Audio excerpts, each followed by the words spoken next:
Қалмақшал тағы келді қазақ еліне. Айналшықтап кете алмай жүр. Әрине қаншама байлығы, ақшасы қалып бара жатырған шығар. Міне 85-ке аяқ басайын деп отырған кезінде өзінің бар екенін, өзі әлі де міне ықпалы күшті екенін келіп тағы бір көрсетіп кетті. Бұл Тоқаевтан да ешкімнен де қорықпайды.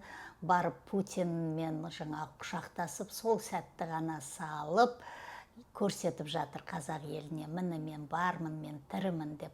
Қандай жеркенішті көрініс қарап отырсаңыз, енді миында кішкене болса, түйсігі болса, анау жасына сай болса, өзінің ата болса, ел атасы болса, міне ең болмаса ойланар еді. Естімей жатқан жоқ кеше күнгі ұрандарды. Қазіргі күннің ұраны да сол шал кет деген, ана өзіне қойған ескерткішті құлатқанын да көрді. Астананың атын қайтарып алғанын да көрді. Соның бәрін көре тұра, жер басып жүргеніне қарап таңғаласын. Мақұл, енді Құдайдың берген өмірі, алмағасын не істейді, енді жүреді сөйтіп, тәлтіректеп.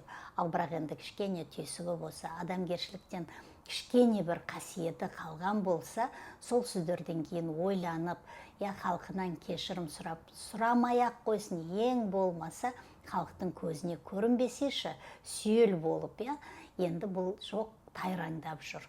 Келіп жаңағы жас балада, алмаған енді не істей аласын деп, міне осындай бір халықтың ашу ызасына тиіп жүр. Енді сыртынан қарап тұрсаң, бұл шалдың қылығы, құзғындар бар емес па, жаралы аңдып отыратын, соның жаңағы өлексесін сосын тояттап жейін деген сияқты. Кешіріңіздер, ауыр сөз айтып жатырмын, бірақ енді осы шалдың жүрісі маған соны елестетеді. Міне халықтың қазіргі әл-ауқатын көріп отыр, өзі соған жеткізіп отыр. Енді сөйтіп отырып, айналшықтап, қайта-қайта келіп, міне өзі жаралы, кеше күні қаңтарда қандай қансырап қалды халқым, қаншама қыршындардан айырылды. Сөйтіп отқан Путинге барып, құшақтасып, сөйлесіп жүр. Одан қалды, мынау кеше мешітте болған кезде біздің халық, қалай соған барып көздерін шыдап қалай көріп тұрсыңдар.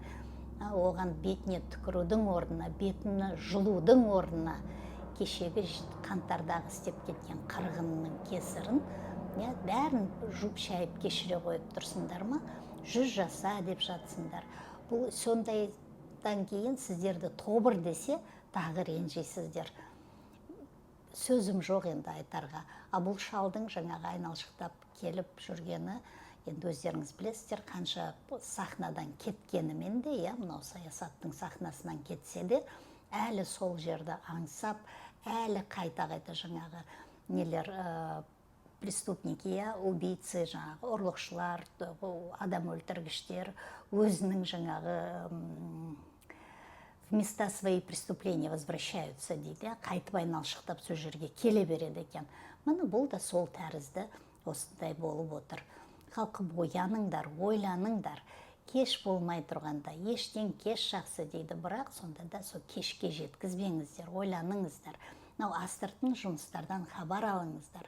Сөйтіп, алдағы келе жатқан X күні батырларымыздың жанынан табылып, бейбіт те берекелі Қазақстанымызға бет бұрайық.